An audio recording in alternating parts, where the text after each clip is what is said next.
back in the turboed stallion. Oh yeah! That video was a little bit of a car show that we went to. Marshalltown area, which is about an hour from me, which I'm just all out impressed. The car made it an hour away. I mean, it kind of made it.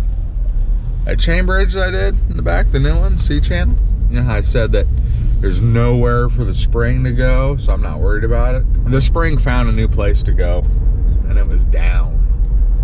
It went down around my my deep cup.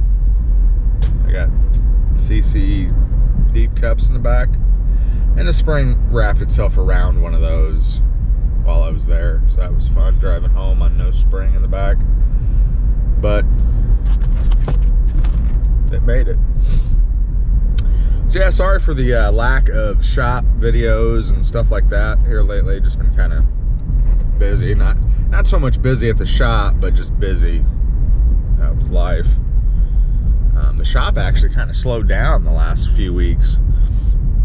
It went from having a real steady flow to kind of nothing. So, which was okay with me because I got that 64 Impala in there. I needed to get some work done, so it allowed me to really focus on that for a little bit, which was nice. Got quite a bit of progress done on that. I just have to do some welding around the rear end, around the tail lights, stuff like that, and then the body, actually like the quarter panels and the roof, is ready for body work, and get that in primer. Got these fancy new uniforms. It's pretty neat. And here in Des Moines, it's the first day of the fair, which is just a big deal around here. It's already going crazy. Let me just rear in this bus real quick. Get out of the way. Oh, bus. Yeah. So this area is usually not very congested at all. During the fair, it gets a little out of hand. People park cars in yards, and so everybody's yard's full of cars, and oh man. The only time I had to pull my gun on somebody was during the fair. Some guy was parking cars. He was having a little methasode out in his front yard as I was driving by. Sorry for him, I just got done watching Straight Outta Compton at the movie theaters, so you really didn't want to mess with me at the time. And I was just driving my car and had my wife in the passenger seat, window down, and the cops directed us to drive through this neighborhood that we usually don't have to because of the fair and because the traffic was so crazy. So we did that, drove down this road, and we seen this guy in his front yard screaming, yelling. I don't even know what he was saying. He was just like kicking his hands and feet and just messing around, you know. And so we kind of laughed, like, oh, this guy's having a tough time. We pull up to a stop sign. Traffic's crazy on the street that's right in front of us, so we can't go.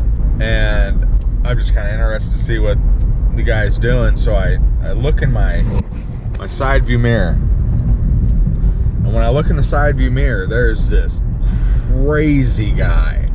I mean, wide-eyed, like this, just dead sprint, bald head, no shirt, dead sprint for my car. I'm like, whoa, that guy doesn't look healthy. So, you know, just in case he didn't just want to chat, I pulled my pistol out and I set it on my lap. And I was like, okay, all right, here he comes. All right, here he is.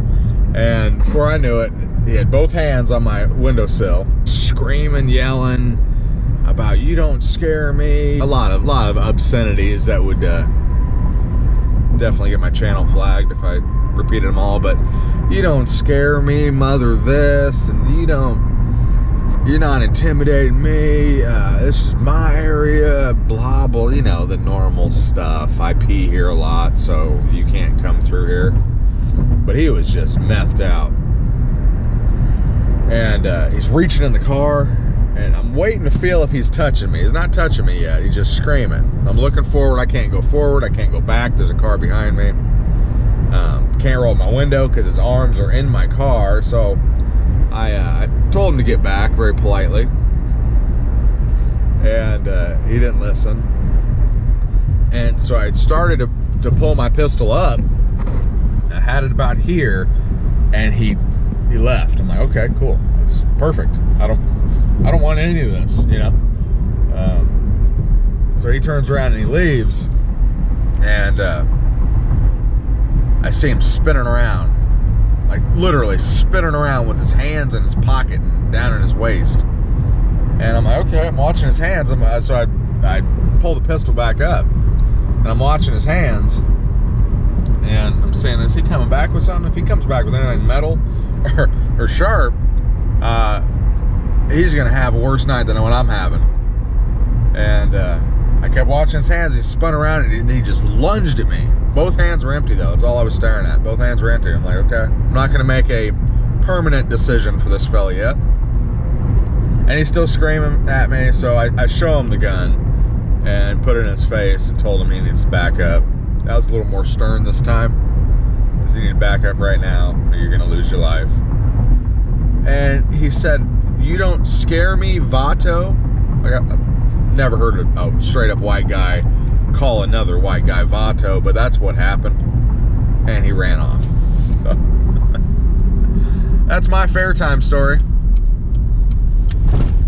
We went home and listened to our police scanner to see if anybody called in, because I mean, basically there was a gun out in traffic over in a very busy part of the fair, so I was assuming that somebody might have seen it and called the police, but somebody seen him and called the police on him, and they arrested him. We looked at his charges later, and it was meth possession. Imagine that.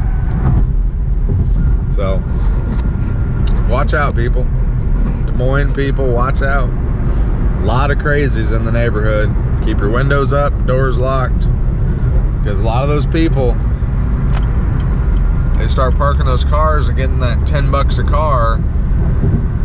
That's all they need to get their fix. And some of them haven't had it for a long time, you know. They just go crazy. So